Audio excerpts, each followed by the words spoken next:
देखिए, आज मैं आपको बहुत ही इम्पॉर्टेंट रिएक्शंस बताने जा रही हूँ, जो कि बहुत ही इम्पॉर्टेंट होते हैं और इसको समझना भी बहुत ज़रूरी होता है।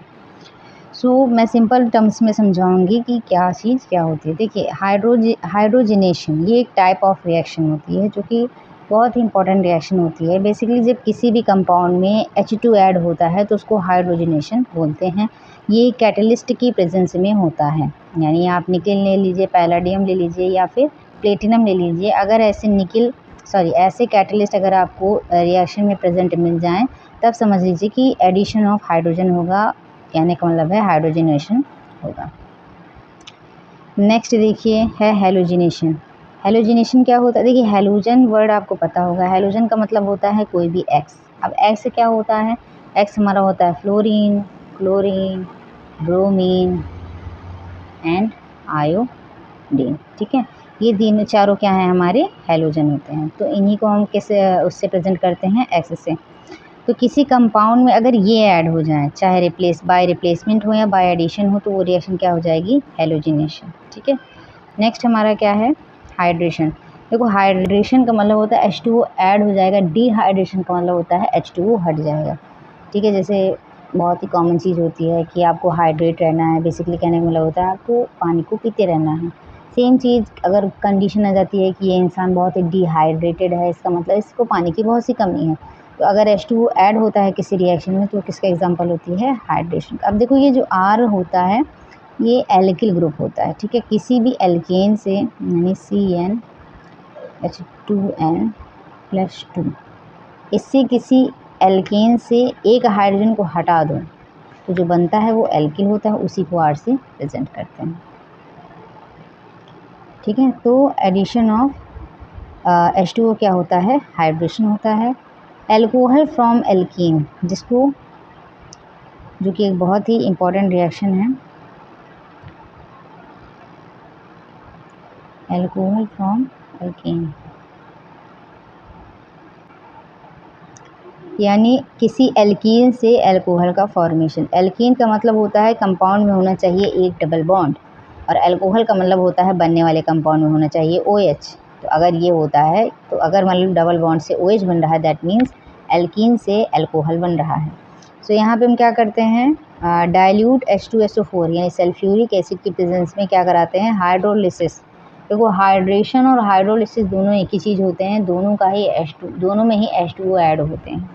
ठीक है, तो दोनों में ही क्या होता है, लेकिन यहाँ पे एसिड कैटलाइज का मतलब हुआ है कि एक एसिड को एज अ कैटलिस्ट यूज़ किया जाएगा।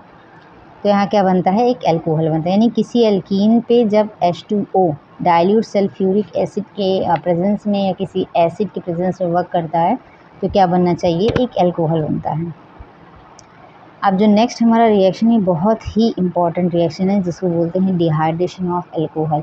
यानी एल्कोहल से पानी को निकाल, मतलब देखो, मैंने पहले ही बताया था, हाइड्रेशन का मतलब होता है H2O का ऐड होना, डिहाइड्रेशन का मतलब होता है H2O का निकलना।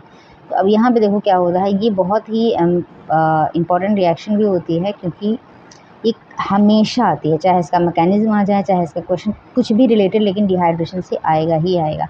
तो इसमें क्या होता है, यहाँ पे एक एल्कोहल लिया गया है, कंसनट्रेटेड H2SO4, ये कंपलसरी है। एक कंसनट्रेटेड सल्फ्यूरिक एसिड की प्रेजेंस में ही ये रिएक्शन ईजिली होती है और बनता है एक एल्कीन। एल्कोहल के डिहाइड्रेशन से एक एल्कीन बनता है, यानी दोनों ही एक दूसरे के रिवर्स पे हैं, तो उसको क्या बोलते हैं? Dehydration of alcohol. नेक्स्ट देख लेते हैं। नेक्स्ट है हमारा न्यूक्लियोफिलिक रिएक्शन।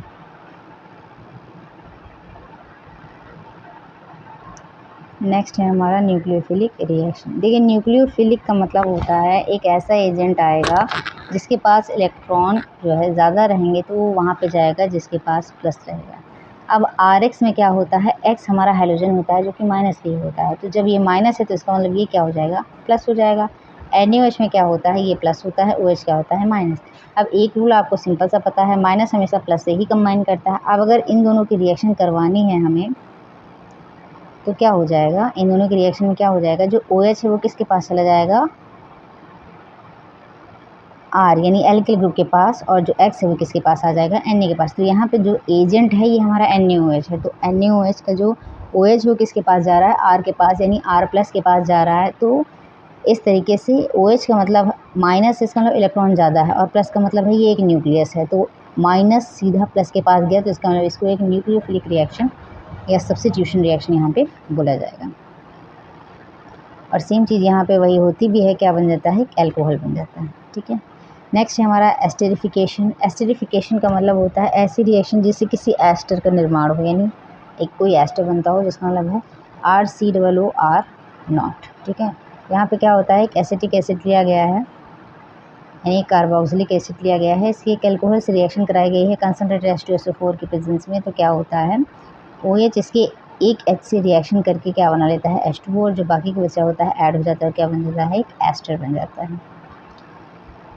नेक्स्ट देख लेते हैं सपोनिफिकेशन, जिसको बोलते हैं कि साबुन जो निर्माण होता है, साबुन बनता है वो। तो साबुन क्या होता है, बेसिकली साबुन होता है सोडियम का ही एस्टर। ठीक है, सोडियम के एस्टर को जो है साबुन बनते हैं। देखिए, अगर सोडियम का बनता है तो हार्ड जो है साबुन होता है, हार्ड सोप होता है, और अगर पोटेशियम का बनता है तो वो सॉफ्ट सोप होता है।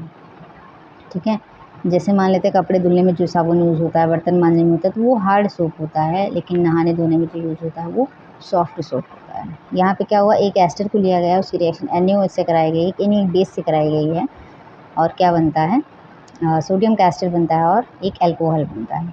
ये रिएक्शन काफ़ी कराई जाती है, इवन प्रैक्टिकल में भी कराई जाती है, स्कूल में प्रैक्टिकल में भी ये रिएक्शन कराई जाती है, इवन मैंने भी करवाया है। ठीक है, नेक्स्ट क्या है हमारा, नेक्स्ट है हमारा Friedel-Crafts alkylation. Very very important reaction, 11th में भी है, 12th में भी है। It is a very important reaction in 11th and 12th। सो यहाँ पे क्या हुआ, एक एरिल लिया गया है, एरिल का मतलब बेंजीन रिंग, एक एरिल लिया गया है और उसका सब्स्टिट्यूशन यहाँ कराया गया है। यहाँ पे क्या हुआ, एक एरिल लिया गया है, जैसे हमने बेंजीन ले लिया C6H6, एक एल्किल जो है हेलो एल्केन ले लिया है, यानी हैलोजन के साथ एल्केन या एल्केन के साथ किसी हैलोजन को। तो क्या होता है, जो ये एल्किल ग्रुप होता है ये इस हाइड्रोजन को सब्स्टिट्यूट कर देता है और क्या बना लेता है, एक एरिल एल्किल का वो है कॉम्बिनेशन बन जाता है। अगर आप बेंजीन का रिएक्शन करा देते हो CH3Cl से तो टॉल्विन मिलता है, वहाँ पे इस रिएक्शन क्या बोलते हैं, फ्रीडल-क्राफ्ट एल्काइलेशन, यानी एक एल्किल ग्रुप जुड़ जाता है, ऐड हो जाता है, तो उसको एल्काइलेशन कहते हैं। एक चीज़ और ध्यान रखिए, ये हमेशा एनहाइड्रस Al3L3 की प्रेजेंस में ही होता है, अदरवाइज वो फ्रीडल-क्राफ्ट रिएक्शन नहीं है। सेम चीज़ ऐसे ही एसिल ग्रुप का ऐड होना, यानी COR, तो भी क्या होता है, फ्रीडल-क्राफ्ट एसाइलेशन होता है। Thank you for watching. For next video please like, share and subscribe.